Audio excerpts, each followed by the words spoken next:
knows he could crush all opposition and make me the most powerful man in the world. So as you can see, we got some treasure. We're not playing games tonight. We're looking at what plays the games. So there's not really any rhyme or reason to this.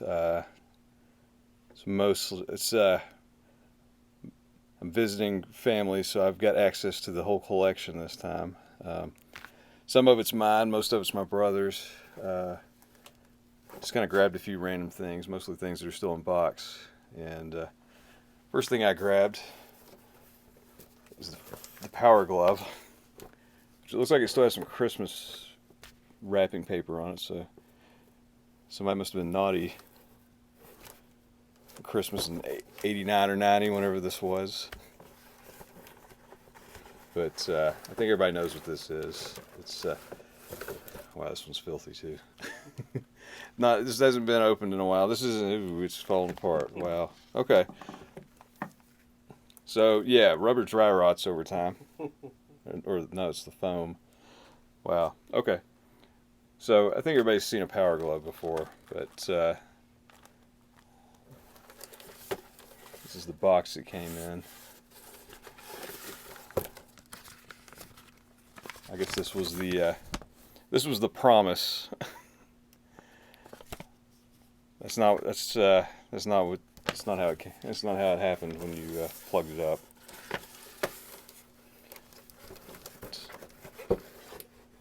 Yeah, this thing didn't work too well.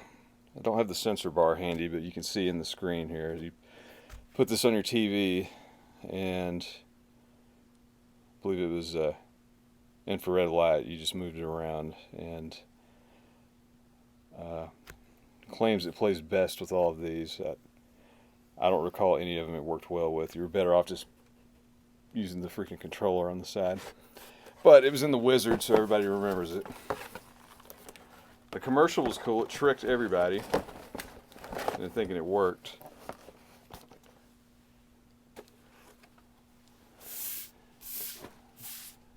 Get all this debris off here. Let's see what else we have. Let's go back a little. I'll reach over here. Let's go back in time again.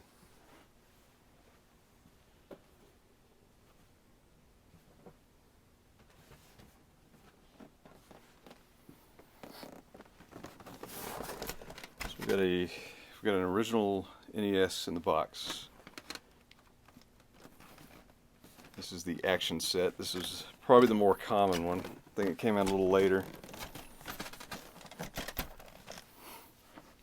But had the Zapper, Mario and Duck. And I guess this wasn't too much later because it still has the gray Zapper.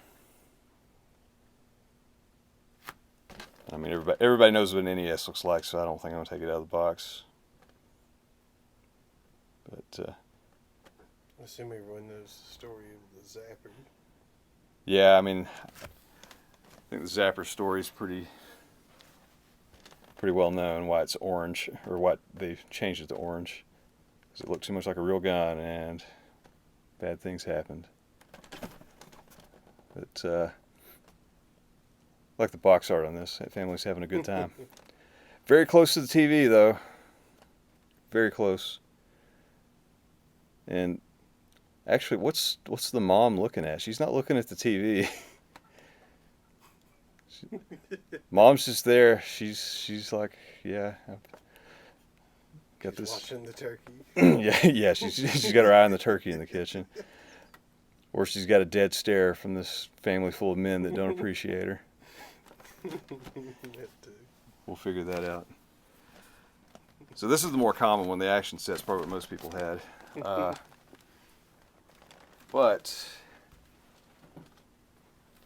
this is probably one of the cooler things I think that we have. This box is empty, but this is the deluxe set. This one is when it was first released because it has Rob. That was the selling point, because he's a toy, not a game.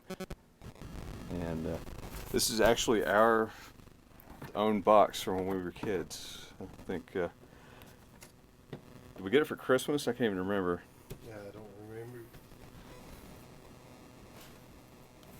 I remember setting it up, but I can't remember when we got it.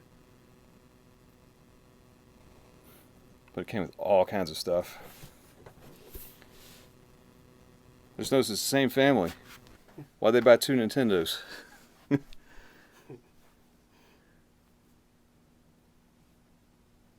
Maybe this is the first one. Maybe this one messed up and they got a second one. It's happier times. Mom's more into it. Don't know what this kid's doing. You don't use the controller for Duck Hunt. But yeah, I mean the main selling point in this one was the robot. Came with the gyromat, and very, very hard game to play, especially with that robot. I mean, this was not. It was a gimmick. They dropped it pretty quickly. And it's cool. Rob's acknowledged now in the Smash Brothers and everything, but yeah, not missing out. I'm trying to see here though. So this is the original box from when we had it. Just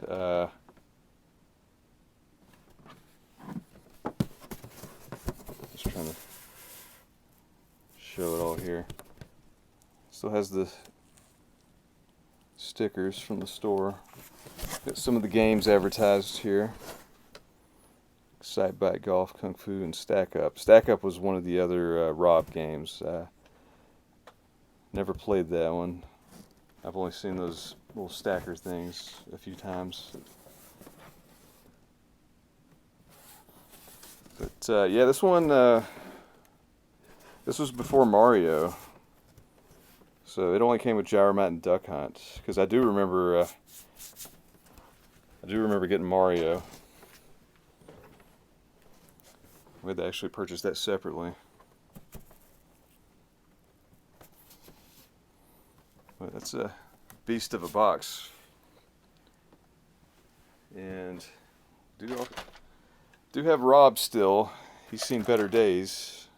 I think one of his something's broken in his mechanism here, but still have him. He's got his claws. We've got the don't have him right here. I don't think I've got him here handy. But, we've got all of his pieces somewhere. Some of the stuff is, as you can see, it's been in storage. I mean, he's filthy. We need to clean him up. Kind of been going through things as we've had time. But yeah, basically you'd set him up in front of the TV, and when you'd play the game, you would kind of pause it, and the CRT would flash signals that he'd pick up, and that'd tell him to pick up certain spinners and press buttons. It was basically if you didn't have a friend, I guess. He could press the buttons for you very, very slowly. But yeah, so came with Duck Hunt by itself. Didn't have the combo, and you know, Super Mario. Not every copy came with a Nintendo. I mean, this game's pretty prolific, but yeah, if you got the system early, you had to buy the game separately. And actually, a weird little tidbit about those early games, Gyromat in particular. If you you don't have a Famicom sitting around, do you? Or one of the Famicom games? So the way they kind of region locked the games back in the day is the Famicom, the Japanese Nintendo, the cartridges were a little different. Yeah, here's one. Here's a Dragon Ball Z Famicom game. So the pin layout was different. So, you know, if you imported a game or tried to play games from different regions, they wouldn't fit. I mean, it was an easy way to region lock them. And I know for sure some copies of Gyromat, it's hard to tell unless I mean, it's probably something you can Google, like how much they're supposed to weigh. But if you go in a store that has like 20 copies of Gyromat, if you pick them all up and fill them, One of them may feel noticeably heavier, and that's because it has an adapter inside the cartridge. So that's kind of an easy way to get a Famicom to NES adapter. You can take the cartridge apart and pull that adapter out. I think the game will work. I've never, I mean, you can emulate everything now anyway. There's not much point in doing that, but it's an option. Let's see what else. So yeah, while we're on the subject of Nintendo and region locking, we got a GameCube. But unlike most GameCubes, this one's orange because this one is a Japanese GameCube. And I remember someone I knew in college, we went over when the GameCube was fairly new and played Smash Brothers, and I thought it was odd that he had an orange GameCube. I didn't really question it, and later I'm like, oh, he imported it from Japan. Didn't even realize it.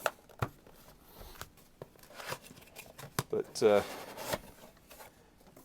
same thing, just orange.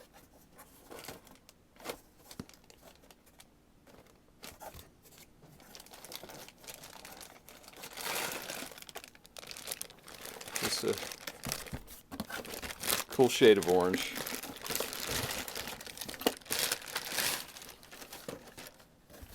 Like the GameCube had a pretty cool lunchbox design.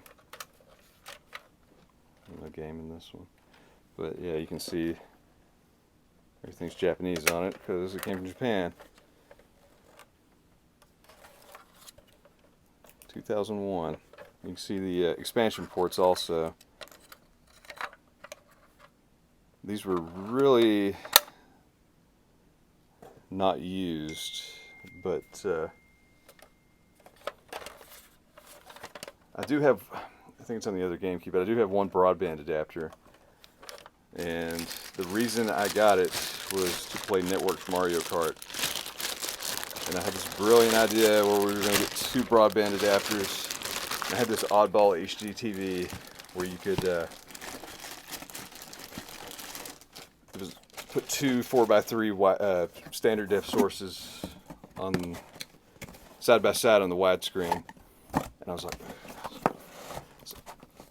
I had grand plans, and one of my friends was like, you gotta get a broadband adapter so we can plug up both GameCubes and we can have 8-player Mario Kart at the apartment.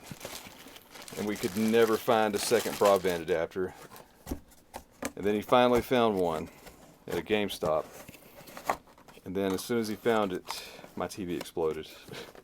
It was a crappy RCA, but it was a feature that didn't see too often.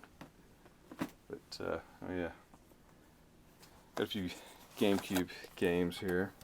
Eternal Darkness, Mega Man X Collection. So these are the American games. The Japanese boxes are a little different. Cardboard, smaller. I've never really messed with the import GameCube. Is it region locked? I don't know. I think it is. Yeah, so I think if you want to play a US game on the Japanese GameCube, you probably have to mod it, I'm assuming. Oh yeah, Mark had that. Yeah, the Q. He had that silver system, the GameCube Q. The Panasonic. Yeah, Panasonic made those. It was basically a GameCube with a DVD player built in. Very oddball system. It looked cool though. It was like a big chrome system. Let's see what else we have.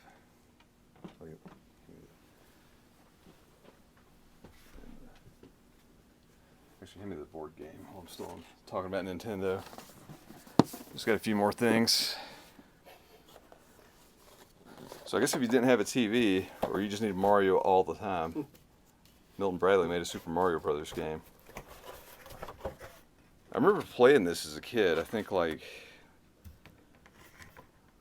a school or maybe daycare had it. I can't remember, but I remember playing it. It's really strange.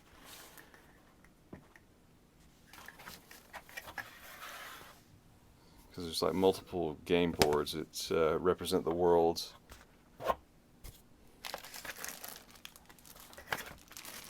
don't remember the. It's got a lot of rules, but I do remember having to switch between worlds, so that was kind of cool. That was new and different for a board game. Trying to make it like a video game. Some very off-model Nintendo art. Princess Peach, why you in green? This is the only factory suit. Oh yeah. So we've got one more Nintendo thing. Let me do this. One more Nintendo thing here. Some of them are shrink wrapped. Most of them are shrink wrapped after the fact, but this one is actually factory sealed. So this thing has been sealed up since I guess 1988, if the box is correct. So yeah, 31 years. That's insane. It still has the most of the stores had these hanging on the metal hooks, so that you had these plastic tabs when you'd buy them. But yeah, we actually had ice hockey. Obviously, this is not the one we played because it's in a time capsule. But yeah, if you saw a game in the store, it's hanging on a hook like this.